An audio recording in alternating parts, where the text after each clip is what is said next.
Nilai tukar adalah harga suatu mata uang negara terhadap mata uang lainnya. Dalam kegiatan ekonomi internasional, nilai tukar ini berperan sangat penting karena digunakan untuk perdagangan internasional, investasi, dan transaksi antar negara. Secara umum, terdapat dua sistem nilai tukar. Yang pertama ada sistem nilai tukar mengambang dan juga ada sistem nilai tukar tetap. Nah, Indonesia sendiri menggunakan sistem nilai tukar mengambang atau sistem nilai tukar fleksibel. Sehingga nilai mata uang Indonesia ini dipengaruhi oleh kondisi ekonomi dan global. Selanjutnya, bentuk gejolak nilai tukar rupiah seperti apresiasi, depresiasi, fluktuasi, dan volatilitas. Apresiasi adalah di mana nilai tukar terhadap rupiah itu meningkat atau naik sehingga harga-harga barang impor itu lebih rendah. Sebaliknya, depresiasi di mana nilai tukar terhadap rupiah ini melemah yang mengakibatkan harga-harga barang impor itu menjadi lebih mahal atau meningkat yang dapat memicu inflasi. Selain itu, ada fluktuasi di mana ini menunjukkan naik turunnya nilai tukar dalam periode tertentu. Serta ada volatilitas yang menggambarkan ketidakstabilan nilai tukar dalam waktu yang singkat. Pergerakan nilai tukar rupiah ini dipengaruhi oleh beberapa faktor, baik itu faktor dalam negeri maupun faktor luar negeri. Faktor-faktor tersebut antara lain inflasi, suku bunga, kondisi ekonomi global, neraca perdagangan, arus modal asing, stabilitas politik, serta kebijakan Bank Indonesia.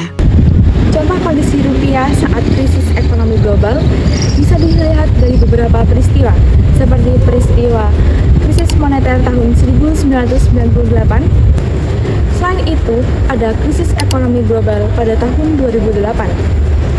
Pada tahun 2020, dunia menghadapi pandemi COVID-19.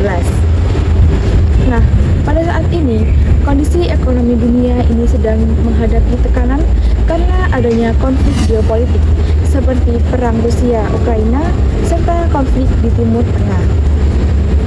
Kondisi tersebut menyebabkan ketidakpastian global meningkat, harga minyak dunia naik, dan investor lebih memilih aset yang dianggap aman seperti dolar Amerika Serikat dan emas. Akibatnya, nilai tukar rupiah kembali mengalami tekanan dan cenderung melemah. Nilai tukar rupiah sempat mendekati bahkan menembus kisaran Rp18.000 per dolar Amerika Serikat yang menunjukkan besarnya pengaruh faktor eksternal terhadap perekonomian Indonesia. Pelemahan rupiah ini turut meningkatkan biaya berbagai aktivitas ekonomi yang bergantung pada mata uang asing serta menambah tekanan terhadap stabilitas perekonomian nasional. Oleh karena itu, pemerintah dan Bank Indonesia memiliki peran penting. Bank Indonesia dalam kebijakan moneter. Bank Indonesia memiliki peran penting dalam mengatur jumlah uang beredar di masyarakat. Hal ini dilakukan untuk menstabilkan ekonomi yang ada pada saat ini. Tugas Bank Indonesia yang pertama yaitu mengatur suku bunga acuan. Suku bunga acuan ini ketika dinaikkan, para kreditur akan cenderung mengurangi konsumsinya. Hal ini mengakibatkan jumlah uang beredar yang ada di masyarakat akan menurun, dan sebaliknya jika suku bunga di Indonesia ini diturunkan, maka kreditur akan meningkatkan jumlah konsumsinya. Tugas Bank Indonesia yang kedua yaitu operasi pasar terbuka. Kebijakan ini biasanya Bank Indonesia menjual atau membeli surat berharga Bank Indonesia atau biasa disebut SBI.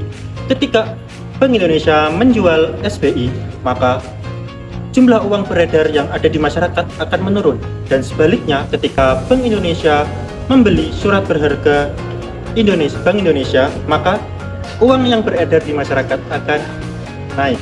Tugas Bank Indonesia yang ketiga yaitu mengatur jumlah cadangan kas minimum. Cadangan kas ini adalah cadangan atau jumlah uang yang wajib disimpan oleh bank umum. Ketika Bank Indonesia menetapkan jumlah cadangan ini, maka jumlah uang yang beredar di masyarakat itu akan menurun. Contohnya, misal Bank Indonesia itu menaikkan cadangan yang ada di bank umum, maka jumlah uang kredit yang disalurkan ke masyarakat juga akan menurun. Dan sebaliknya, jika Bank Indonesia menurunkan jumlah cadangan kas yang ada di bank umum, maka bank umum akan cenderung menyebarkan uang kreditnya. Pembahasan selanjutnya yaitu tujuan kebijakan moneter. kebijakan moneter adalah bagian penting dari ekonomi makro. Kebijakan ini digunakan untuk berbagai sasaran pembangunan ekonomi. Yang pertama yaitu sebagai stabilitas ekonomi. Stabilitas ekonomi terjadi ketika pertumbuhan ekonomi berjalan secara berkelanjutan dan seimbang antara arus barang, jasa, dan jumlah uang yang beredar. Dengan kondisi ini yang stabil, kegiatan ekonomi dapat berlangsung dengan lebih baik. Tujuan yang kedua dari kebijakan moneter yaitu untuk meningkatkan kesempatan kerja. Ketika produksi bertambah, maka perusahaan akan cenderung menambah tenaga kerja. Penambahan tenaga kerja ini mengakibatkan pendapatan yang ada di masyarakat juga akan naik. Pendapatan naik ini dapat meningkatkan kesejahteraan masyarakat itu sendiri. Dan yang ketiga dari kebijakan moneter ini yaitu untuk menstabilkan harga. Tujuan yang sangat penting adalah menjaga stabilan harga atau mengendalikan inflasi. Harga yang stabil membuat daya beli yang ada di masyarakat tetap terjaga. Selain itu, pelaku usaha juga lebih mudah merencanakan kegiatan produksinya dan investasi karena kondisi ekonomi yang lebih dapat diprediksi. Tujuan yang terakhir dari kebijakan moneter yaitu untuk menjaga kestabilan neraca pembayaran internasional. Neraca pembayaran dikatakan seimbang apabila nilai ekspor dan impor berada pada kondisi yang sehat. Untuk mendukung keseimbangan tersebut, pemerintah dan Bank Indonesia dapat menggunakan berbagai instrumen kebijakan moneter, salah satunya melalui pengelolaan nilai tukar. Suku bunga acuan merupakan kebijakan moneter untuk mengendalikan kebijakan ekonomi makro. Pada awalnya, suku bunga acuan ini dikenal dengan nama BI Rate. Namun menjadi bunga acuan Indonesia melakukan kebijakan operasi menggunakan kebijakan moneter menjadi BI 7 DRR. Bentuk instrumennya berupa sungguh bunga kebijakan yang akan menjadi acuan bagi tingkat suku bunga, terutama bagi perbankan dan pelaku usaha. Penetapan suku bunga ditujukan untuk menyeimbangkan kondisi perekonomian. Pada kondisi ekonomi tahun 2026, Bank Indonesia menggunakan BI 7 DRR sebagai senjata utama merespon ketidakpastian global. Pada rapat Dewan Gubernur tanggal 19-20 Mei 2026, Bank Indonesia menetapkan tingkat BI 7 DRR di angka 5,25%. Angka ini merupakan hasil keputusan menaikkan suku bunga sebesar 50 BPS dari level sebelumnya 4,75% yang berlaku sejak September 2025. Keputusan ini diambil sebagai langkah tegas untuk memperkuat daya tarik aset keuangan dalam negeri di tengah meningkatnya risiko geopolitik global. Dan selanjutnya, pengaruh kenaikan dan penurunan suku bunga terhadap rupiah. Berdasarkan teori paritas suku bunga, jika suku bunga bisa dinaikkan, keuntungan aset di Indonesia makin tinggi, modal asing masuk, dan permintaan rupiah naik. Dan selanjutnya suku bunga turun, keuntungan makin rendah, modal pindah ke luar negeri, dan permintaan rupiah turun. Pada periode Januari hingga April 2026, ketika suku bunga masih bertahan di angka 4,75%, sementara ketegangan perang di Timur Tengah memuncak. Risiko investasi dianggap tinggi, sementara imbal balik hasil kurang menarik. Pada Mei 2026, Bank Indonesia menaikkan suku bunga menjadi 5,25%. Sesuai teori dampaknya instan terjadi, daya tarik pulih kembali, dan modal asing masuk. Dan yang terakhir, dampak terhadap investasi dan modal asing. Menurut modal mundur Fleming, kebijakan suku bunga mempengaruhi ekonomi dari dua sisi, yaitu dari sisi keuangan, yaitu bunga naik dan bunga rendah. Sebaliknya, tingkat suku bunga yang terlalu rendah beresiko memicu terjadinya pelarian modal atau capital flight ke negara lain yang menawarkan tingkat keuntungan lebih tinggi. Dan dari sisi sektor real, Dari sisi real, bunga naik dan bunga turun. Intervensi Bank Indonesia di pasar valuta asing merupakan pasar jual beli mata uang asing. Misalnya, ada banyak orang atau perusahaan membutuhkan dolar Amerika Serikat untuk membayar utang luar negeri dan untuk membayar impor. Jadi, permintaan dolar akan meningkat dan menyebabkan nilai tukar rupiah akan melemah. Untuk mengatasi hal tersebut, Bank Indonesia akan menjual cadangan devisanya dalam bentuk dolar Amerika Serikat. Akibatnya, jumlah dolar di pasar akan bertambah dan kelangkaan dolar akan berkurang, serta tekanan terhadap rupiah menjadi lebih kecil. Sebaliknya, jika rupiah menguat terlalu tinggi, Bank Indonesia akan membeli dolar agar nilai tukar tetap stabil. Jadi, tujuan dari intervensi ini bukan hanya untuk menguatkan nilai tukar rupiah saja, tetapi untuk menstabilkan pergerakan rupiah itu agar tetap terkendali. Kebijakan yang kedua adalah operasi pasar terbuka. Cara ini dilakukan Bank Indonesia untuk mengatur jumlah uang yang beredar dengan cara jual beli surat berharga. Ketika jumlah uang yang beredar terlalu banyak, resiko inflasi akan meningkat. Untuk mengurangi jumlah uang beredar tersebut, Bank Indonesia akan menjual surat berharga.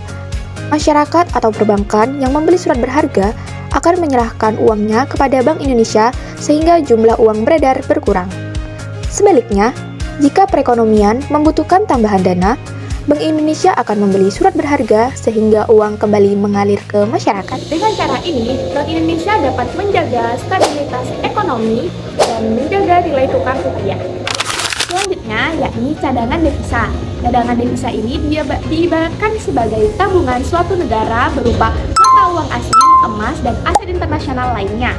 Cadangan devisa ini sangat penting karena akan digunakan oleh Bank Indonesia ketika akan melakukan intervensi di pasar valuta asing. Semakin besar cadangan devisa yang dimiliki oleh suatu negara, maka semakin besar pula kemampuan negara tersebut dalam menghadapi gejolak ekonomi dan menjaga stabilitas nilai tukar mata uangnya. Oleh karena itu, cadangan devisa dianggap sebagai salah satu indikator kekuatan ekonomi suatu negara. Terakhir, yakni pengaruh jumlah uang yang beredar terhadap nilai tukar. Ketika jumlah uang yang beredar di masyarakat terlalu banyak, maka suku bunga akan rendah karena jumlah dana di pasar menjadi lebih melimpah. Oleh karena itu, Jika suku bunga dalam negeri lebih rendah dibandingkan negara lain, investor bisa memilih untuk memindahkan dananya ke luar negeri supaya mendapatkan keuntungan yang lebih tinggi. Akibatnya, permintaan terhadap dolar Amerika Serikat meningkat dan rupiah akan berpotensi melemah. Oleh karena itu, Bank Indonesia harus menjaga jumlah uang yang beredar agar tetap terjaga dan nilai tukar rupiah akan tetap stabil. Efektivitas kebijakan moneter dalam menghadapi gejolak rupiah. Yang pertama ialah keberhasilan dan kendala kebijakan moneter.